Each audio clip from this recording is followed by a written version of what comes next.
Shalom.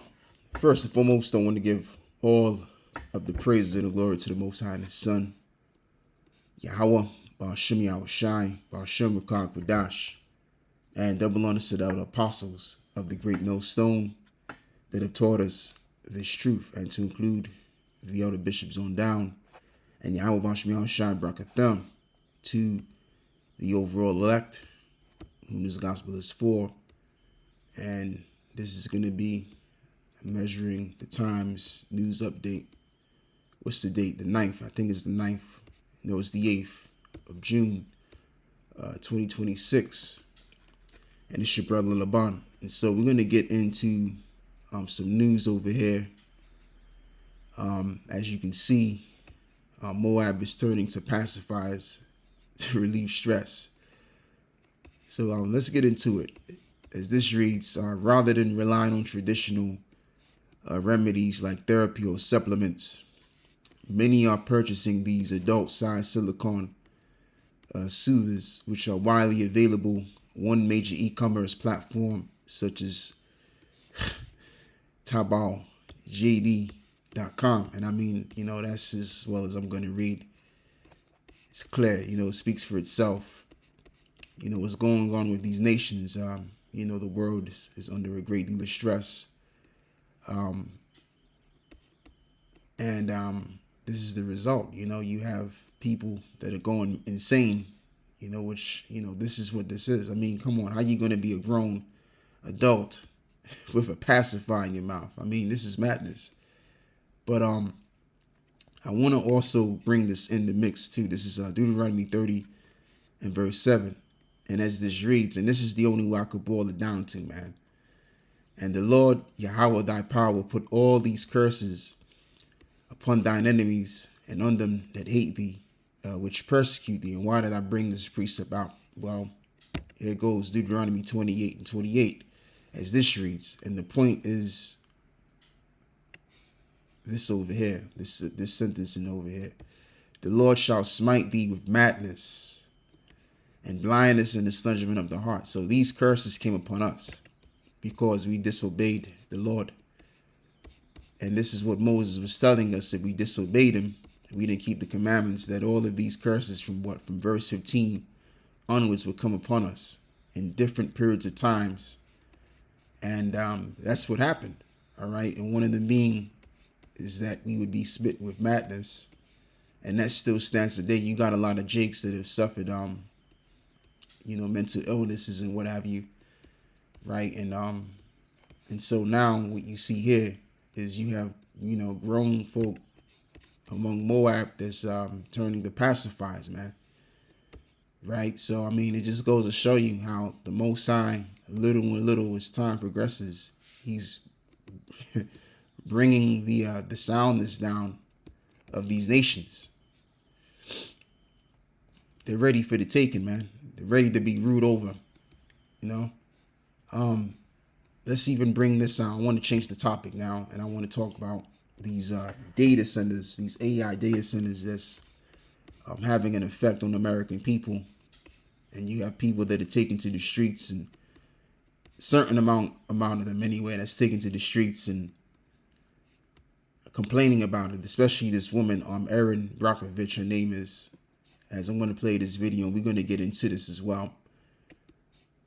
Residents are pushing back against the rapid growth of data centers for AI across the U.S. amid growing concerns about the environmental impacts on communities. This is the beautiful city of Maysville. Oh, sorry, could you not hear me? That might just be the two pre-existing data centers right behind me. Georgia Power is expecting all of the tax citizens and the landowners here to subsidize their project. Go look into China and their data centers. They are using like windmills and not using water. 18 of these turbines back here, and they're wanting to put 41 in place. And leading the charge is activist Erin Brockovich, consumer advocate and environmental activist, who is joining me right now. Awfully good to have you back on the show, Erin. Thanks for joining us. And look, everybody knows you famously battled a giant gas company, as portrayed in that Oscar-winning film starring Julia Roberts. And now you are tackling AI. Prior to launching your website, Brockovich AI Data Center Reporting, you wrote, if data centers are so great, why are they being built in secret? How have companies managed to build hundreds of facilities under the radar? These things, I mean, they're huge, so many of them. You can't miss them. And the reason why they're preparing these data centers is so that they can merge everybody into this technological world, which they've been calling it for a while, the New World Order, and as well as Klaus Schwab coined it too, the Great Reset. And the Great Reset, or the rewiring of the world, which came from this individual here. What is it, Brookfield, right? He's saying that billionaires, especially these tech giants, which they run and control, the American government, which makes a lot of sense anyway, because, in order for Trump to change the world into an artificial like fashion, which that's what the 500, I think it was 500 trillion, not 500 trillion, that was the $500 billion, as I can quite recall. I think it was last year. So later last year, there was this thing of how America could be the first nation to be technologically advanced. And you had these billionaires that were speaking, if I'm correct, they were speaking with Trump. And you had this Moabite guy that was in the midst. He also had, of course, the money to help out. And then, Trump went to the Saudis as well to help with that right there. You know what I mean? And it was going to cost them, $500 billion to build this grand infrastructure and what have you. So, why is that even the deal? Because there's people that's behind Trump that's, leading him in that direction and changing the country around. These are the guys that's really in power. You have the advisory teams, and then you have, the AI cats, and then you have the central bankers, and they're all in cahoots, directing the president to bring society to a technological standpoint. And this is where we at right now. And that's why they're able to get away with all of this stuff. So as this guy said, I believe 3 weeks ago, about 2-3 weeks ago, this is what he said over here. So we're going to play this. Really what's happening is that we have been, and we still are, and for the next 10 years we will be, rewiring the global economy to lay the networks that we laid before, which were highways, utilities, railways. And now we're laying cloud, artificial intelligence factories, and data centers. And on the fundamental basis, that's what's happening. So there will be $10 trillion from power, AI, factories, data centers, and fiber build out laid to basically rewire the world for the new economy that's coming. And it's been slowly coming. Like you end up, things happen and you think they're too much, but we're just rewiring the world. And that's probably the most fundamental thing that's going on in the world. It's going to be the most important thing for the next 2 years. So I think the important thing is, don't think that this is it too much hype? Yes, there's always too much hype in some different thing, but we're just rewiring the world, and there's going to be enormous investment, and it's not one. And he keeps on saying it, so he's letting it be known. Look, this is what we're doing. We're rewiring the world to a different sense of meaning, and this is what we've been telling you about. That mark. They're moving quick now. They're no longer dragging their feet. They've been planning. They've been planning ahead of time, and now everything that they planned for decades and for even centuries is here. It's no longer the time where we can say, oh yeah, well, it's coming. No, it's already here. Now they're just getting the infrastructure set up. Now they have half of the infrastructure set up. Case in point, when you go on these, especially down here in the UK, whenever you're going to go travel, now it's not necessarily needed such as your card anymore. You know, we would have a thing such as our Oyster card, and that Oyster card you can put money on, right? And that card, you know, with your money inside of it, took you places. But now people are using what? Their phones. People are using their armbands and what have you, arm watches, just so that they can get from point A to point B. And as well as that, they're able to pay for goods at the same time. So the technology that people are using is multi. You can use it for everything. You can use it for your past. You can use it for buying and selling, what have you. So we're already at that point right now. All they need to do is put that inside of your skin.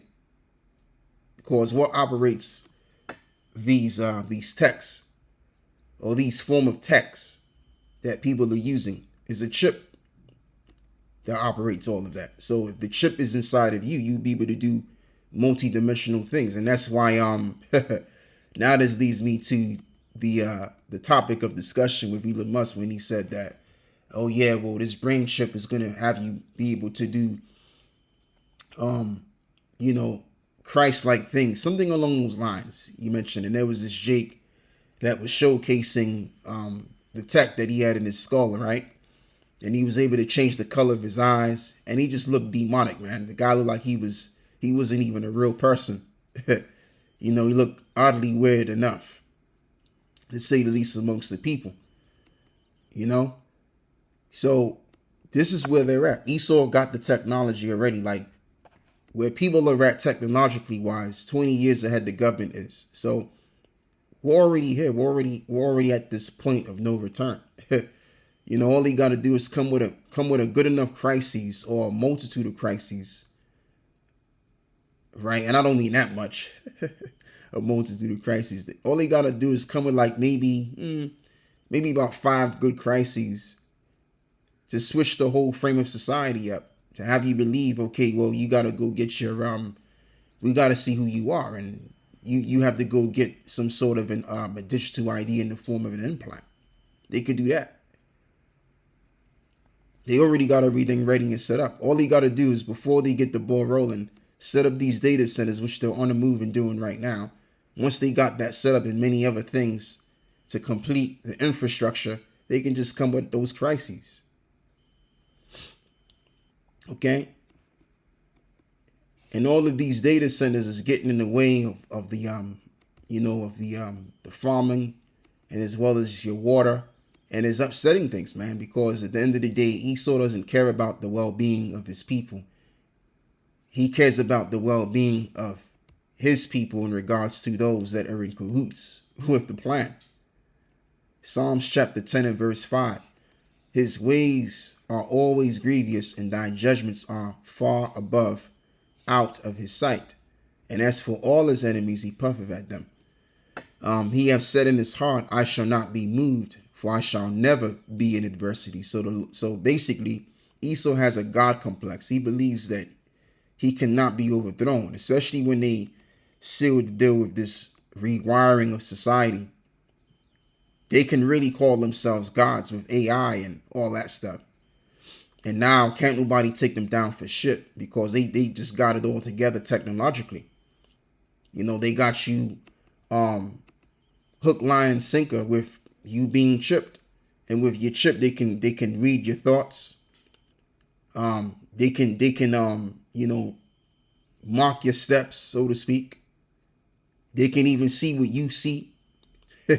You know, they can hear the things that you speak of, right? And then that way they can control your social life by the social credit score system. So on every single aspect of your biology, they control.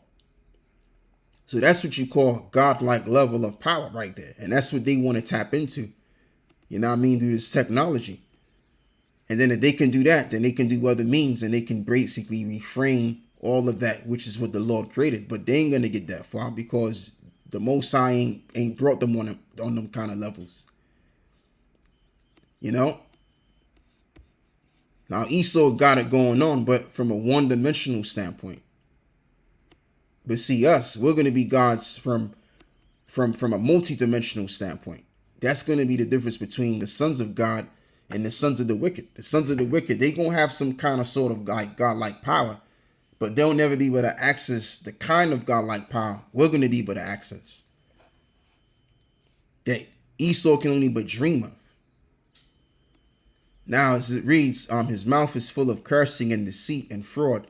Under his tongue is mischief and vanity. Absolutely. Under his tongue is mischief and vanity. That's all Esau can do, is bring bad times, bring trouble to you.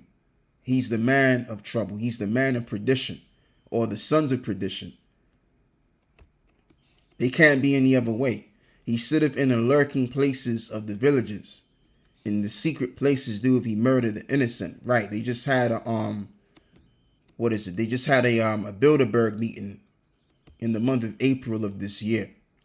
I think it went from like 3 days. Last time I read it, if I can quite recall, it was from like the 9th to the 12th of this year. So they just had a meeting discussing about AI and other things in regards to what we see happening, coming around right now. And that's the thing, like when these people get together in secret, they're really discussing things that they're going to basically do in the future, and as well as trends that they're going to have the people under. All right. And the trend right now is AI. AI is what it's all about now. As it's written, his eyes are privately set against the poor. Absolutely. The poor of his own people, but primarily against our people. Esau has a bone to pick with us, man, going all the way back to his forefather Esau, which was to do with the fact that we've supplanted them. Our forefather supplanted them of his birthright and as well as his blessing. He took his blessing from him. So Esau has that hatred running through their veins. So when you really check it as well, just to include, not only is it to do with them being gods with this one world system, but it's also to do with the fact that they want to get their birthright back. And you can't do anything as to what's already been had. The Most High already sanctioned it that Jacob was going to get the blessing and the birthright anyway. That's why it went down the way it went down. It was already predestinated, and it was ordained of the Most High. So again, once the Most High does something, it is done forever. You can't take it back. You can't change it. The Most High is an immutable power. But yeah, that's the reason why they're setting up this one world system, under the hopes that they can also, get their blessing and their birthright back. His eyes are privately set against the poor. He lie in wait secretly as a lion in his den, and he lie in wait to catch the poor, and doeth catch the poor. When he draweth him into his net, and the ultimate net is that mark. So once he takes you with that mark, now he has full control of you. And now he can do what he will with you. And with that chip, he'll be able to measure out every single thing about your life. Hence you get the term biometrics, measuring out one's life. That's what the word biometric means. The word bio means life, and the word metric means to measure. Like case in point, when you read about someone's biography, right? Or your favorite celebrity or whatever, you're reading about their life, what they did, how they grew up, and etc., which led to the point to them being who they are. Yeah, so that's all I got to read right there. Psalms 64 now. In verse 5, they encourage themselves in an evil matter, and they commune of laying snares privately. And they say, who shall see them? Exactly, that's what they do. They say, who shall see them, right? And as a matter of fact, they have the mindset that the Most I don't even see them. And we're going to read that too. They search out iniquities, and they accomplish a diligent search. Both the inward thought of every one of them and the heart is deep. Right. They consent to sorcery and witchcraft to give them the ideas in terms of forwarding their agendas concerned. And they have these think tankers where these people, they get together and they formulate what is called, if I'm correct, a mastermind kind of sort of technique to, bring about an agenda forwardly. And that's how these people move.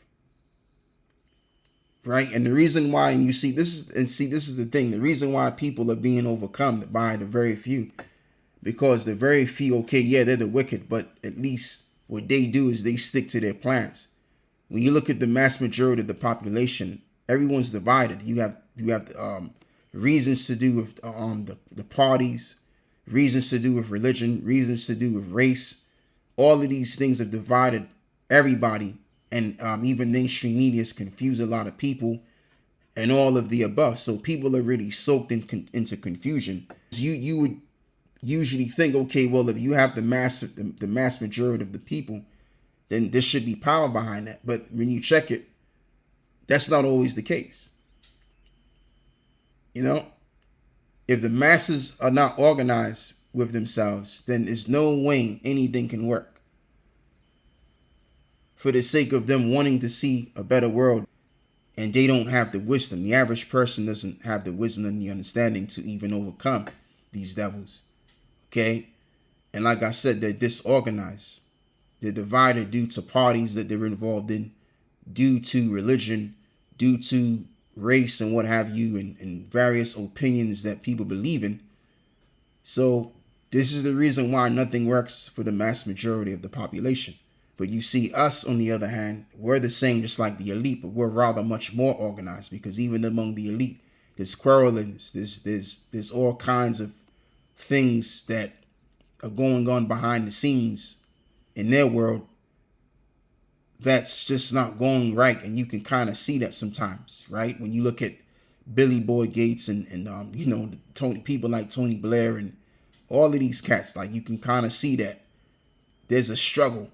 There's some sort of a struggle that's being had within these individuals. Okay, and they're not really the true elite, because you know who they are. You see them, especially even the people that you don't see. You know, things are happening, and things are not running smoothly. You can kind of see that through the spirit. So with us, on the other hand, on the right hand side of things, we're very organized and things are moving smoothly with us. So, what's happening in the world, it doesn't really have an effect on us, because we don't already study this world. We've analyzed this world. And as well as it's written that the righteous behold of the house of the wicked. Plus, we have this knowledge and this understanding, which gives us the greater advantage, the superiority to oversee and to overcome this world mentally and physically. So none of this stuff really has an effect on us. Now, we may get affected to a degree, but minorly it's going to have an effect on us, but not to a major degree like it would the masses of the people. Because, again, we have this truth. And when you have this truth, you're in a totally different world. Even though you're in this world, but you're in a higher level of thinking. And again, you're in a world of knowing what's happening and the reasons why it's happening. All right? So as this reads over here, but the Most High shall shoot at them with an arrow, suddenly shall they be wounded. Exactly. So that's what's going to happen eventually. All of this that they've been doing is going to bring them to their own destruction. Now, this is another precept that I wanted to read too, because they even have it in their mind that the Most High don't see them either. Oh, man. So as this reads over here, yet they saying, the Lord shall not see, neither shall the power of Jacob regard it. Understand, ye brutish among the people, and ye fools, when will ye be wise? He that planted the ear, shall he not hear? He that formed the eye, shall he not see? He that chastiseth the heathen, shall not he correct? He that teacheth man knowledge, shall he not know?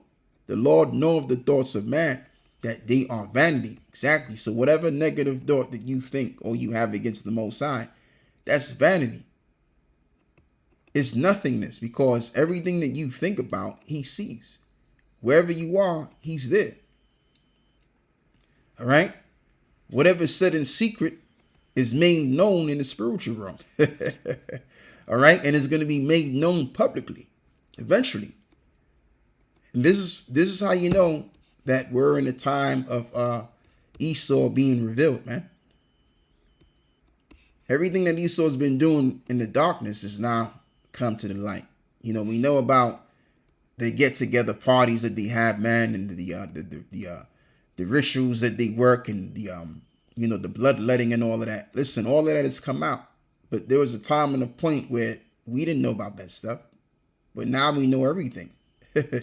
Okay, so there's nothing you can hide. Proverbs, 15 and verse 3. The eyes of the Lord are in every place, beholding the evil and the good. And so there goes your reality. The Lord is in every place. The Lord even knows even the secret parts of man. Right? So there's nothing you can hide from the Lord. So that's all I'm going to read right there, man. That's all I got to say with this. I want to give all of the praises and glory to the Most High and the Son, Yahweh, Bahasham, Yahweh Shai, Bahasham, Rakak, Wadash, and double honors to the apostles. And with that, I'm going to close on this one, and I say Shalom.